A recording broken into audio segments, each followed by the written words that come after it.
Como causas de incumplimiento del tratamiento, esto que uno lo volvió a citar al paciente en un mes o mes y medio, el paciente te dice que la cosa no está mejor. Uno es el problema del uso de los dispositivos inhaladores, o sea, sabemos que tenemos el dispositivo de dosis medidas, que se llama el PAF, el aerosol, sabemos que tenemos el de polvo seco, sabemos el que tenemos que es polvo seco también, pero es una capsulita que el paciente tiene que poner, abrir, romper, pero sabemos que todo tiene que ser, por ejemplo, los aerosoles con aerocámara, o principalmente chequear todos los dispositivos y que el paciente haga la técnica con nosotros de cómo lo realiza.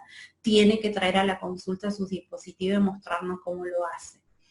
Excesiva confianza en los broncodilatadores es una cosa que se sigue viendo. ¿Para qué yo voy a usar una medicación todos los días? Como ustedes saben, el mito principal es me hace mal el corazón, si yo con el broncodilatador funciono perfecto. Bueno, y uno puede explicar que uno puede ir agotando los receptores para los broncodilatadores, por eso uno necesita desinflamar y no estar siempre tratando el síntoma. Rechazo a la administración crónica de medicación es una cosa que se escucha. Yo no lo puedo creer que sigamos escuchando, que el hacerle todos los días, el papá no quiere, la vecina me dijo esto, la abuela tampoco me dice que como tanta medicación, hay mucho rechazo.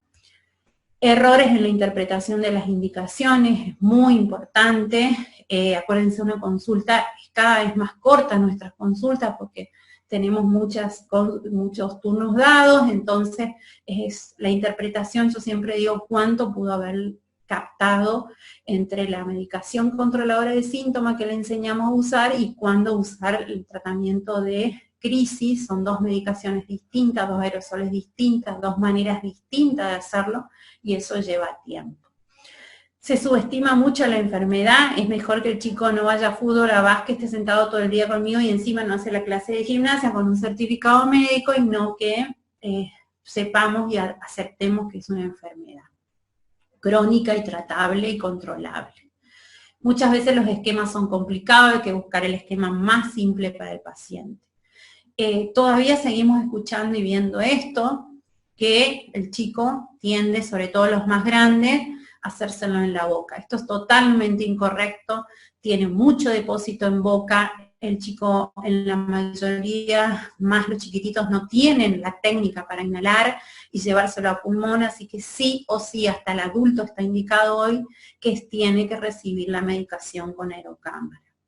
Por otro lado, la explicación del nene chiquito, pareciera imposible de hacerlo, no quiere, ve la aerocámara y llora, señala a la mamá cómo hacer para que el chico, cómo agarrarlo, cómo hacer para que capte bien la máscara, cómo preparar su aerocámara, cómo cuidar la aerocámara, eso lleva mucho tiempo. Esta es una diferencia que yo quería explicar, porque muchas veces, por ejemplo, yo les explico a los pacientes más chiquititos y a las mamás que cuando hacemos un disparo, le contemos hasta 10 lentamente, cuenta la mamá, no el niño, y que el niño respire dentro de la aerocámara, y eso es una de las técnicas, pero chicos con aerocámara, ya sea porque se lo hace a la aerocámara bucal, o con máscara, puede usar la de apnea post-inhalación, que es un poquito más complicada, pero ya chicos de 10 o 11 años uno le puede ir enseñando, destapo, agito, hago un soplo como para alargar la respiración y después poder hacer una buena inhalación, disparo el aerosol y después que dispare hago una buena inhalación lenta y profunda, aguanto la respiración de 10 segundos, y después hago el enjuague de la boca para evitar los efectos colaterales que puede ser alguna micosis bucal. Esta técnica nos va permitiendo, todavía lo hacen con aerocámara, y una vez que yo sé que el niño lo está haciendo bien con la aerocámara, puedo pasarle algún otro dispositivo de polvo seco que se lo haga directamente en la boca. No hay que apurarse, no hay una edad que uno diga, no, pero ya tiene 11 años o 10 años, ya le podemos pasar a polvo seco que se lo haga directamente en la boca, no más aerocámara, no. Depende de cada niño, de lo que dedique a su medicación. Muchas veces hacen bien la técnica, pero después quieren rápido porque me voy, porque estoy apurado y no lo hacen bien. Y esto también, el uso alternativo de la cámara de inhalación es muy importante, no a propósito está el adulto, porque el adulto lo tiene que hacer así, y es disparar una sola vez y respirar 4 a 5 veces. ¿Por qué? Porque si el adulto o el niño más grande no se siente capacitado a hacer esto, que en el momento que disparó, inhale profundo, aguante la respiración, simplemente podés disparar y respirar 4 o 5 veces lentamente, y también es válida la técnica. Las dos técnicas son válidas. Ahora sí, nos abocamos a ver cómo voy ahora con el COVID en los niños asmáticos. Bueno, el COVID-19, como que cuando comenzó, que no hace mucho tiempo, se tenía como una lista de los factores de riesgo y se pensaba también que el asma estaba dentro de esa lista. Pero bueno, la verdad que no está dentro de esa lista, gracias a, bueno, a varios estudios que se fue chequeando, por ejemplo, los estudios de China, los más importantes, de los que se realizaron primero, no está el asma dentro de los factores de riesgo para COVID, sí está EPOC, pero no está asma. Así que hasta ahora tenemos que los datos epidemiológicos que se tienen hasta el momento no demuestran mayor riesgo del niño asmático de adquirir el COVID-19. Por otro lado, nosotros decimos todo el tiempo que los virus son desencadenantes de exacerbaciones en el asma, pero justamente los virus de pandemia que fueron el SARS, el MERS, no han tenido relación con un mayor riesgo de exacerbar el asma. Los niños asmáticos deben tener las mismas medidas preventivas para disminuir tanto la exposición y la transmisión del COVID-19, las mismas que el resto de los niños y el resto de la población. Los riesgos de contagio son los mismos en el niño asmático y no asmático. Quiere decir que el niño asmático no se va a contagiar más rápido ni diferente al otro niño. Se continúa con la misma medicación de mantenimiento que tenía el paciente. Si el chico asmático estaba medicado con algo, se continúa exactamente igual, no se cambia nada. Y no se debe suspender, ni tampoco se debe hacer ningún tipo de cambio en esta medicación. Si hasta el momento ese chico venía controlando su asma con esa medicación, no es momento en la pandemia de estar diciendo, y si le bajo, le subo o le cambio. Dejamos exactamente igual. En caso de crisis asmática, ¿se puede usar los corticoides orales? La otra pregunta muy frecuente. Se puede usar los corticoides orales y se recomienda ese uso como dicen las guías, o sea, lo mismo que veníamos haciendo, siempre que la crisis lo requiera, porque si nosotros consideramos que esa crisis solamente va a mejorar con salbutamol, y no es necesario, y no darle tampoco ciclos tan largos, pero exactamente igual que las guías nos recomiendan en una crisis, ya que su uso tardío puede llevar a una consulta de emergencia o internación, no por estar suspendiéndole, bajando o arriesgando que el chico no use por miedo, el chico termina internado o consultando en una emergencia porque no hizo su tratamiento de crisis como lo hacía siempre, o como lo hacíamos nosotros siempre. En caso de crisis, ¿qué dispositivo uso? Si el chico hace una exacerbación o una crisis, sabemos que hay algo que tenemos que hacer y hay algo que no lo tenemos que hacer en pandemia. Sí, tenemos que seguir usando la misma aerocámara, el mismo dispositivo, pero en lo posible el chico se tiene que llevar el suyo, el que tenía, a la guardia, y para eso hay que entrenar a la mamá. Lo que no podemos hacer son las nebulizaciones. Y acá hay un detalle importante: si nosotros tenemos que internar a un chico y tenemos que ponerle oxígeno, y ese chico le tenemos que descartar si está infectado o no con COVID, es muy importante que podamos hacer una canulita para darle el oxígeno, y que nosotros tratemos, por un lado, la hipoxemia, en caso que ese chico vaya a una guardia con hipoxia y la crisis, y tratemos el broncodilatemos con su aerocámara. Y no hacer las dos cosas, que por ahí es habitual ponerle el oxígeno y ya ponerle las gotitas de salbutamol ahí, porque en ese caso el personal que le está atendiendo está corriendo riesgo que esto lo contamine. Entonces usaríamos la aerocámara que en lo posible sea suya o una nueva para el paciente, y pondríamos el oxígeno con cánula nasal. ¿Es seguro continuar con el uso de corticoides inhalados en el tratamiento de asma? Sí. No hay evidencia de que el uso de los corticoides inhalados para el tratamiento y control del asma aumenten la severidad de la infección por COVID-19. Y hay que priorizar mantener el asma controlado porque de esa manera disminuimos la severidad. ¿Es seguro hacer una espirometría? En lo posible tenemos que tratar de no hacer una espirometría, salvo que esa espirometría me esté cambiando una conducta muy importante. Así que en lo posible la estamos evitando, porque el aparato de espirometría sería un contaminante y tendríamos que tener un filtro especial, lo tendríamos que hacer con un equipo de protección personal, así que con mucha precaución y solamente en caso que nos amerite el chico y nos vaya a cambiar alguna conducta. Si no, en lo posible no hacer la espirometría.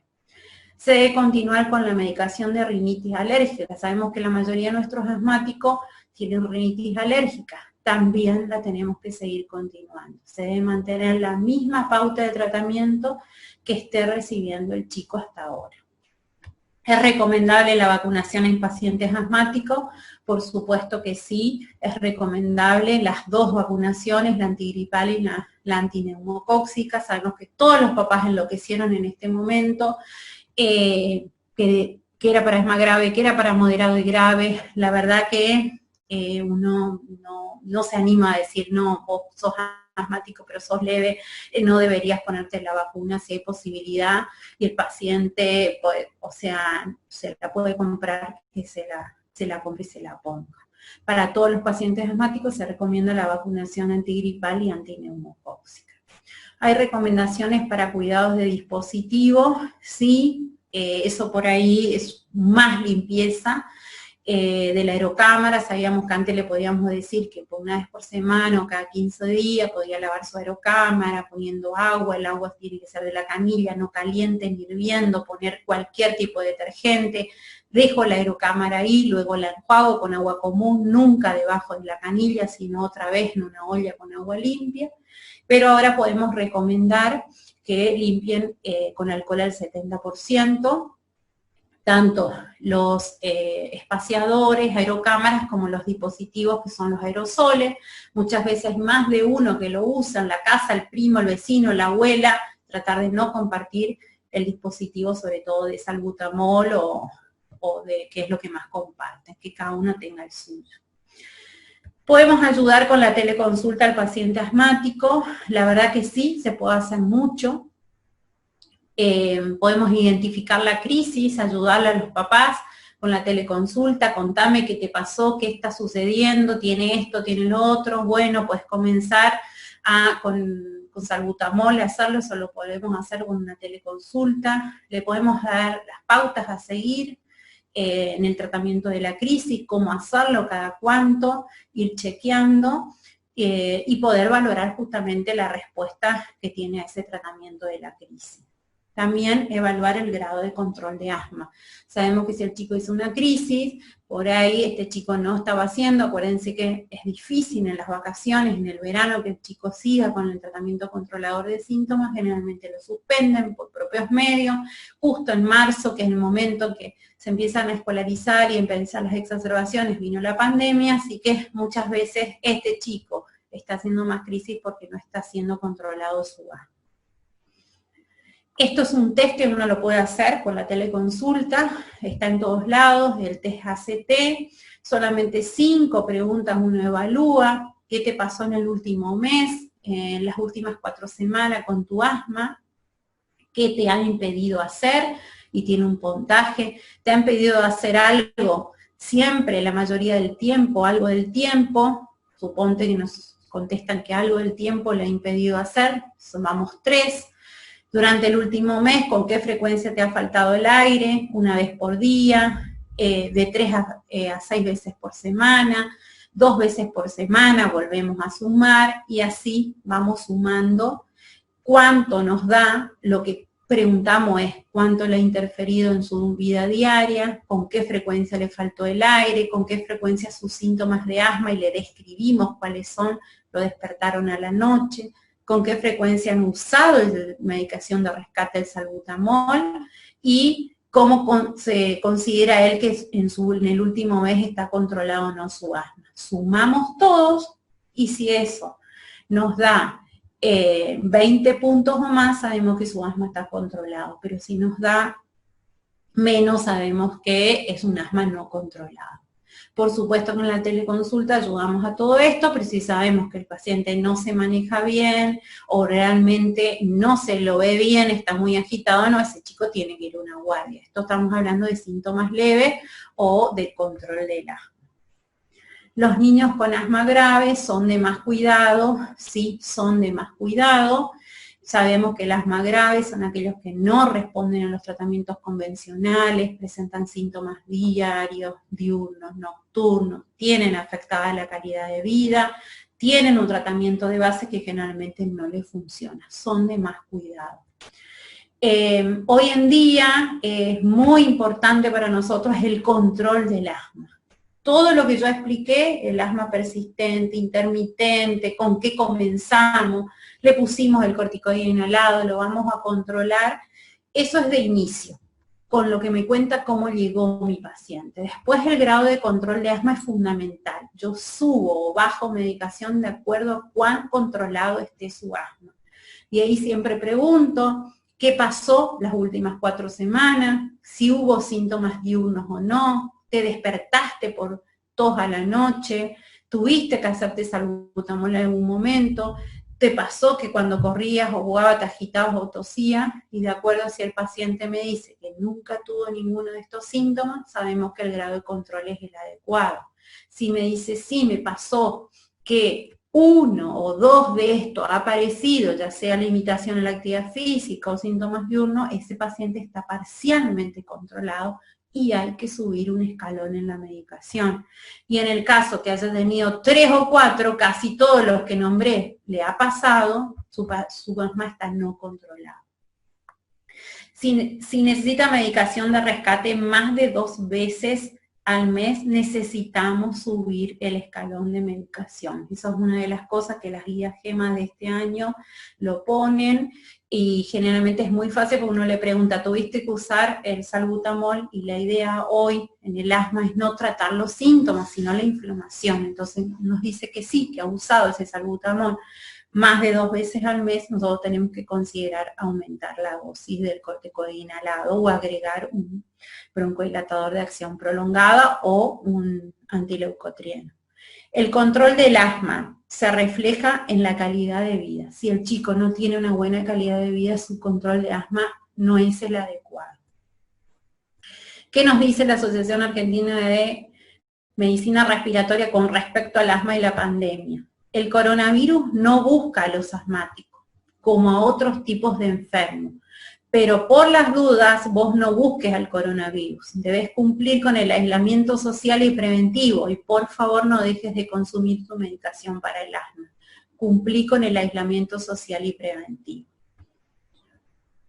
Por último, para cerrar y terminar, ¿se acuerdan cuando empecé la charla? Dije que nosotros en Argentina teníamos un control bajo o no adecuado del asma, así que, bueno, la charla estaba destinada a eso, a trabajar en forma conjunta y disminuir, de poder no escuchar más a una mamá que nos diga, no diga a un chico, no corras que te agarra la tos o que te agarra tos, no, es una cosa que la tenemos que combatir, el chico tiene que hacer una actividad normal, para eso nosotros tenemos que trabajar en equipo.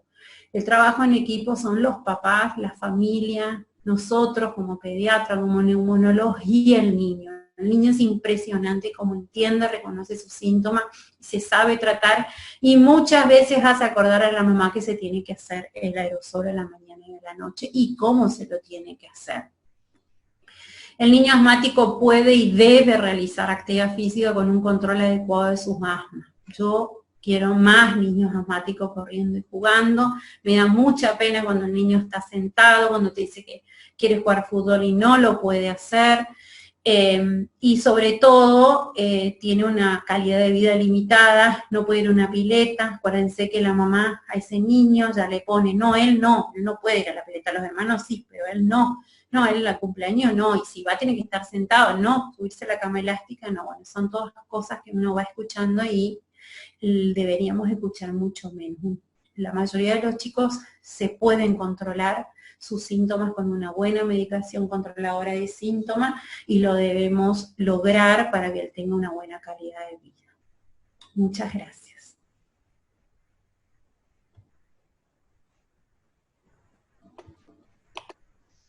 Muchas gracias, Esmeralda. La verdad que hermosa clase, muy práctica. Preguntas, si tienen alguna pregunta la pueden redactar y la vamos a ir leyendo. Acá dicen, la evolución desfavorable del asma obliga a considerar otros diagnósticos antes de aumentar la dosis de corticoides inhalados. Sí, la verdad que eso es algo muy importante porque yo buscaría ahí el paciente, ¿tiene o no una espirometría? Yo sé que esto realmente es un asma. Tengo todas estas cositas que fuimos diciendo, cuándo es más probable el diagnóstico y cuándo no. Tengo alguna otra cosa que no me gusta y me da como que será asma, pero si tiene la posibilidad y la edad como para hacer una espirometría, lo ideal es poder hacer una espirometría y poder documentar que la obstrucción pulmonar está. Y si yo tengo bien corroborado eso, ahí sí, se puede aumentar la dosis.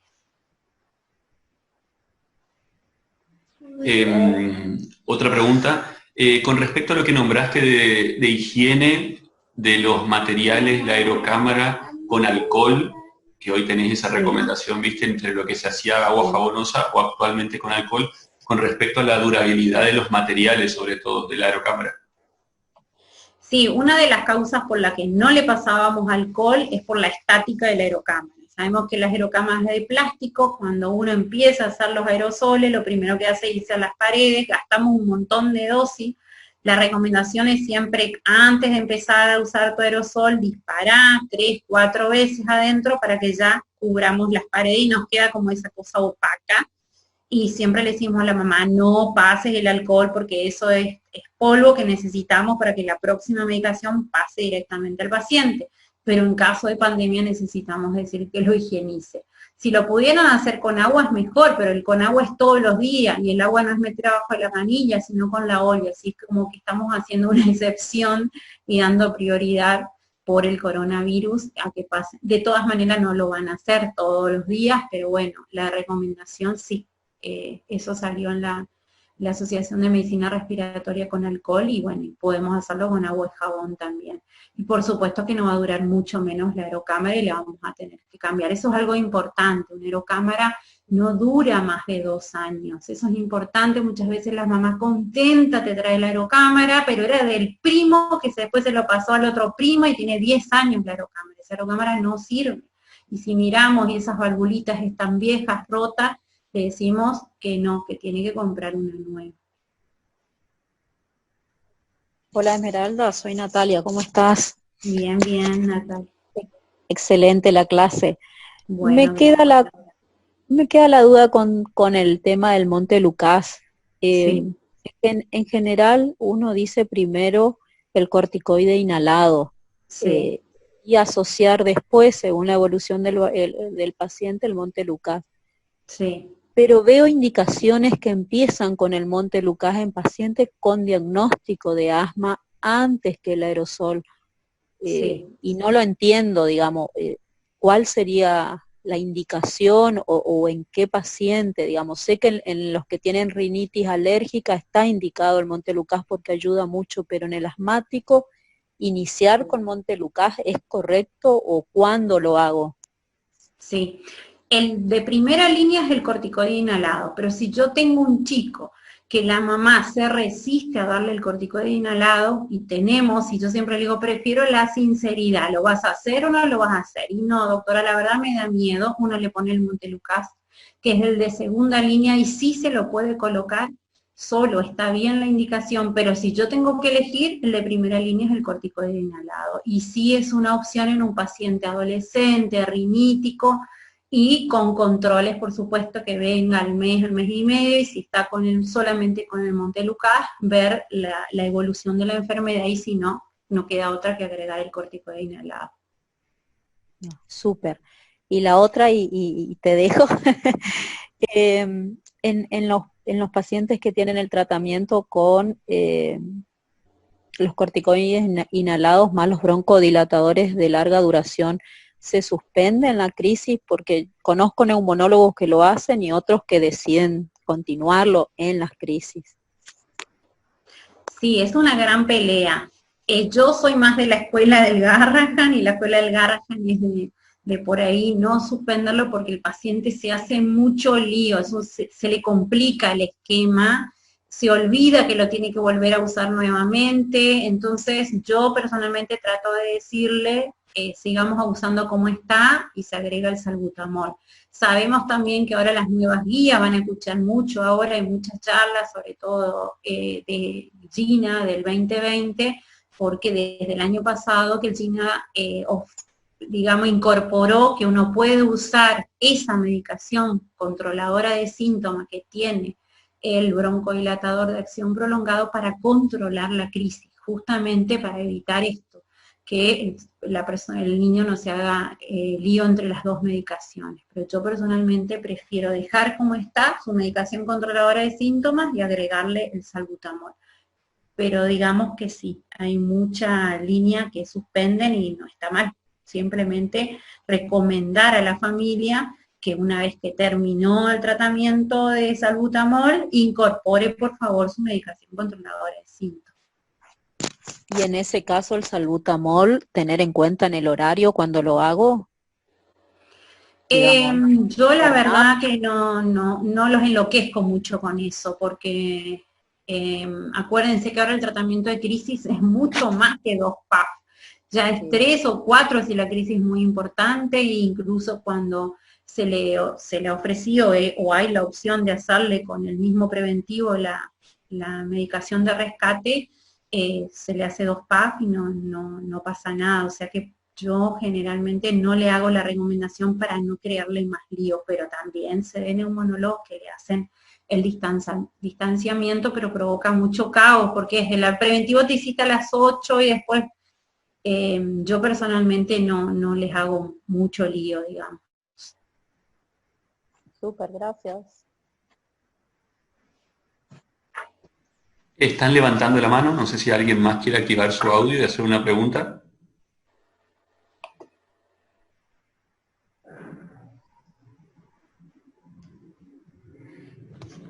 Leo una más, sobre todo el tema de tu experiencia sobre las teleconsultas, Esmeralda. O sea, es que como pediatras o como médicos, y sobre todo los pediatras, tenemos mucho miedo o un freno al inicio del manejo de las consultas o teleconsultas en pacientes que por ahí patologías pueden revestir distintos grados de gravedad. ¿Qué experiencia tenés? Sí. La verdad que yo estoy bastante acostumbrada antes de la pandemia de COVID al tratamiento de la crisis vía WhatsApp o vía teléfono, porque bueno, todos sabemos que en el interior es distinto. Nosotros acá tenemos guardias con médicos de adultos. Si un paciente requiere, obviamente van a llamar a un pediatra, pero muchas veces esos chicos concurren a cualquier lugar del interior y son vistos por médicos de adulto, entonces generalmente ellos se sienten más cómodos llamando a su médico. Y siempre he tenido muy buena experiencia dando las pautas de alarma. Si te pasa esto, más esto, por favor concurrí a la guardia. Yo personalmente yo le llamo de 2 colores para que el paciente entienda, el tratamiento rojo y el tratamiento amarillo. Al amarillo le llamo al controlador de síntomas, le pinto las recetas de amarillo, le digo amarillo, paciencia, todos los días iguales, no tengo que pensar. Ese es el tratamiento de todos los días. Y al rojo le doy anotado qué tiene que hacer en caso de una crisis, cuáles son los síntomas que aparecen y que yo tengo que sacar mi salbutamol y comenzar el tratamiento. Porque muchos pacientes no viven cerca, no tienen el acceso a una guardia, y yo siempre les digo, mientras estás viniendo de una ciudad que tardas 1 hora o del campo, vos tenés que venir haciendo tu salbutamol. Entonces, todo eso yo al menos lo hacía mucho con la guía telefónica, con una guía por WhatsApp o por mensaje, así que la teleconsulta a mí me recontra resulta, les gusta a los papás, al menos las que yo hice, se conforman mucho porque le dan tranquilidad. ¿Qué pasó? Cuando recién empezó la pandemia, muchos pacientes estaban con el tratamiento, pero después van llegando al momento de control y el paciente empieza, ¿qué hago? ¿Suspendo? ¿Agrego?